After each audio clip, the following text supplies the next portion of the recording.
Hello everyone, welcome back on study with Vinod Garhwal. कैसे हैं आप सभी? उम्मीद करता हूं कि आप सभी स्वस्थ एवं प्रसन्न होंगे। दोस्तों, आज के इस नए वीडियो में आप सभी का बहुत बहुत स्वागत है। हम सभी जानते हैं कि बोर्ड परीक्षाएं नज़दीक हैं। वार्षिक परीक्षा की समय सारणी आ चुकी है, टाइम टेबल आ चुका है और कक्षा 12वीं की वार्षिक परीक्षा 1 मई से आरंभ होने वाली है। तो आप इस परीक्षा में अच्छे से उत्तीर्ण हों, यही मेरी शुभकामनाएं हैं। और इस कोविड-19 से उपजी समस्याओं के कारण बहुत कुछ बदलाव हुए हैं और इस वर्ष आपके पाठ्यक्रम से 30% पाठ्यक्रम हटाया गया है। केवल 70% पाठ्यक्रम का ही आपको अध्ययन करना है। लोक शिक्षण संचालनालय द्वारा वार्षिक परीक्षा हेतु प्रश्न बैंक उपलब्ध कराई गई है। ब्लूप्रिंट भी दी गई है जिसमें हमें बताया गया है कि किस अध्याय से कितने नंबर के प्रश्न पूछे जाएंगे, किन अध्यायों में से वस्तुनिष्ठ प्रश्न, किन में से 2 नंबर, 3 नंबर, 4 नंबर और 5 नंबर के प्रश्न पूछे जाएंगे।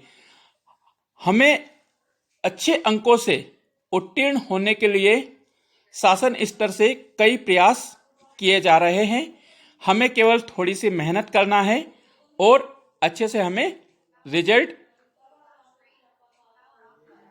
लेकर आना है। तो आप सभी की सहायता के लिए जो प्रश्न बैंक आई है, मैं उसके उत्तर आपकी सेवा में प्रस्तुत कर रहा हूं और आपसे अपेक्षा करता हूं कि आप इन उत्तरों को याद करेंगे, कॉपी में नोट करेंगे और अच्छे से अच्छे अंक लेकर आएंगे। अभी हमारे कला संकाय की कुछ विषयों की प्रश्न बैंक आई है, कुछ की नहीं आई है। तो जब तक राजनीति विज्ञान की प्रश्न बैंक नहीं आती है तब तक मैं इतिहास विषय के आपको प्रश्न बैंक हल कराऊंगा। तो आप सभी से निवेदन है कि आप मेरे चैनल को सब्सक्राइब करें, बेल आइकन का बटन दबा दें ताकि आपको नए वीडियो अपलोड होने का नोटिफिकेशन मिल सके। वीडियो पसंद आए तो इसे अधिक से अधिक लाइक और शेयर करें। तो चलिए, लोक शिक्षण संचालनालय द्वारा जो इतिहास विषय की प्रश्न बैंक उपलब्ध कराई गई है, सबसे पहले हम इसके वस्तुनिष्ठ प्रश्नों को हल करते हैं। मैं एक एक अध्याय के वस्तुनिष्ठ आपको हल कराऊंगा प्रत्येक वीडियो में, और जैसे ही वस्तुनिष्ठ खत्म होंगे तदोपरांत हम 2 नंबर, 3 नंबर, 4 नंबर और 5 नंबर के प्रश्न हल करेंगे। और इस दौरान राजनीति विज्ञान की प्रश्न बैंक आएगी तो हम राजनीति विज्ञान के भी प्रश्नों को हल करेंगे। कक्षा 11वीं के राजनीति विज्ञान के वीडियो हमारे लगातार प्रतिदिन आ रहे हैं और आज से हम इतिहास कक्षा 12वीं का भी हल करना आरंभ कर रहे हैं। तो इतिहास विषय की जो प्रश्न बैंक उपलब्ध कराई गई है उसमें अध्याय 1 ईंटें, मनके तथा अस्थियां, हड़प्पा सभ्यता, इसमें से 2 वस्तुनिष्ठ प्रश्न आना है, एक रिक्त स्थान और एक वाक्य में उत्तर दीजिए। तो इन दोनों ही प्रश्नों को आज इस वीडियो में हम हल करते हैं। आप सभी से निवेदन है कि वीडियो को अंत तक देखें और कॉपी में नोट करें ताकि आपके अध्याय 1 के 2 वस्तुनिष्ठ प्रश्नों के 2 नंबर पक्के हो जाए। तो चलिए शुरू करते हैं। अध्याय 1 ईंटें, मनके तथा अस्थियां, हड़प्पा सभ्यता।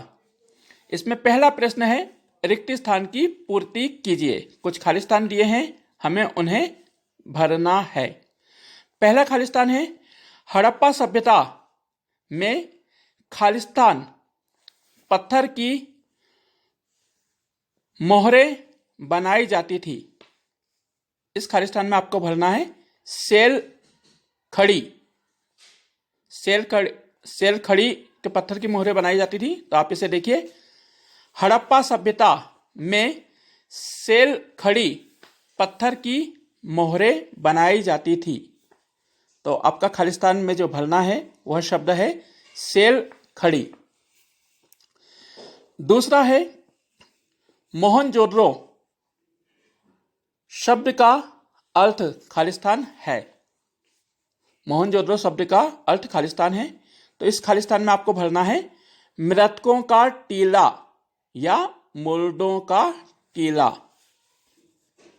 इस वाक्य को देखिए, मोहनजोदड़ो शब्द का अर्थ मृतकों का टीला या मुर्दों का टीला है, तो आप खालिस्तान में भरिएगा मृतकों का टीला। तीसरा है सिंधु सभ्यता निवासियों को खालिस्तान धातु का ज्ञान नहीं था। यहां खालिस्तान में आपको भरना है लोहे। वाक्य को देखिए, सिंधु सभ्यता के निवासियों को लोहे की धातु का ज्ञान नहीं था। खालिस्तान में आप भरिएगा लोहे। नंबर 4, भारतीय पुरातात्विक का जनक खालिस्तान को कहा जाता है। इस खालिस्तान में आप भरिएगा सर अलेक्जेंडर कनिंघम। इस वाक्य को देखिए, भारतीय पुरातात्विक का जनक सर अलेक्जेंडर कनिंघम को कहा जाता है। मैं आप सभी को बता दूं कि सन 1861 में सर अलेक्जेंडर कनिंघम ने भारतीय पुरातात्विक सर्वेक्षण की स्थापना की थी और इन्होंने काफी सिक्के, शिलालेख, मोहरें बनाई जिस पर अंकित किया गया है। तो चौथे का उत्तर होगा सर अलेक्जेंडर कनिंघम। पांचवा है हड़प्पा टीले का उल्लेख 1826 ईस्वी में खालिस्तान ने किया था। हड़प्पा टीले का उल्लेख 1826 ईस्वी में खालिस्तान ने किया था। इसका उत्तर होगा चार्ल्स मेसन। वाक्य देखिए, हड़प्पा टीले का उल्लेख 1826 ईस्वी में चार्ल्स मेसन ने किया था। छठा इसमें है हड़प्पा वासियों की मोहरों पर मुख्यतः खालिस्तान जानवर का चित्र मिलता है। इस खालिस्तान में आप भरिएगा बेल या वृषभ। वाक्य देखिए, हड़प्पा वासियों की मोहरों पर मुख्यतः बेल या वृषभ जानवर के चित्र मिलते हैं। तो यहां पर आपका पहला प्रश्न खत्म होता है जो था रिक्त स्थान, और इससे आपका 1 अंक पूरा होगा। अब चलिए हम दूसरे अंक को पूरा करने के लिए दूसरा प्रश्न हल करते हैं। प्रश्न 2 है, एक वाक्य में उत्तर दीजिए। कुछ वाक्य दिए हैं जिनके आपको एक वाक्य में उत्तर देना है। दूसरे का पहला, सिंधु सभ्यता में गोदीवाड़ा बंदरगाह कहां से मिला? सिंधु सभ्यता में गोंडीवाड़ा बंदरगाह कहां से मिला? इसका उत्तर होगा लोथल। वाक्य देखिए, सिंधु सभ्यता में गोंडीवाड़ा बंदरगाह लोथल से मिला है, तो उत्तर होगा लोथल।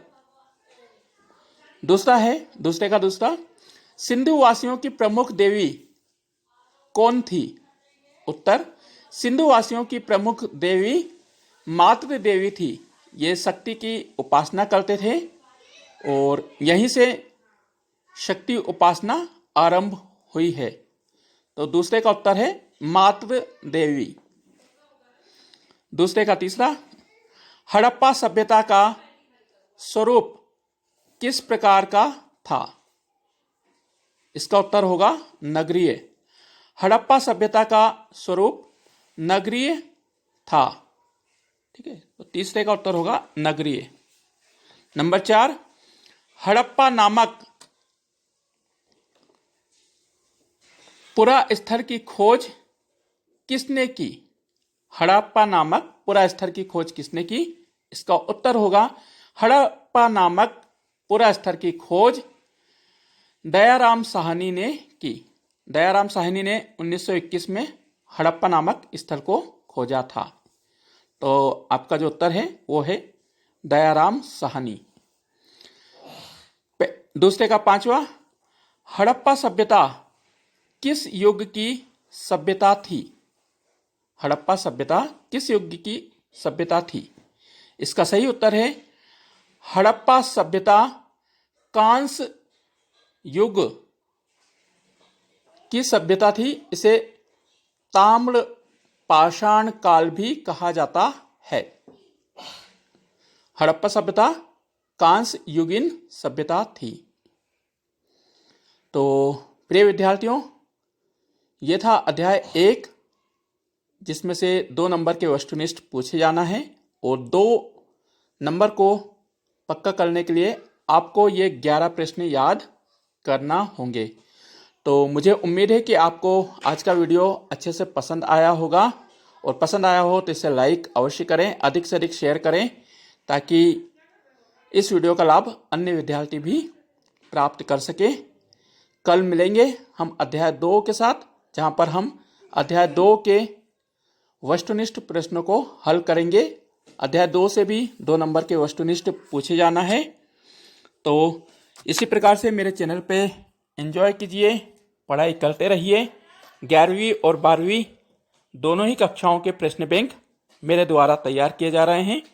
आप सभी अच्छे से अच्छे अंक प्राप्त कर कक्षा 12वीं उत्तीर्ण करें, यही मेरी शुभकामनाएं हैं। कल मिलते हैं। कोविड नियमों का पालन करते हुए मास्क सदैव पहनकर रखें, मास्क लगाए रखें, 2 गज की दूरी बनाए रखें और बार बार अपने हाथों को साबुन से धोते रहें, सैनिटाइज करते रहें। आप सभी के उज्जवल भविष्य की कामनाओं सहित आपका शिक्षक। धन्यवाद। जय हिंद, जय Bharat, and thank you for watching my YouTube channel. जय हिंद, जय भारत।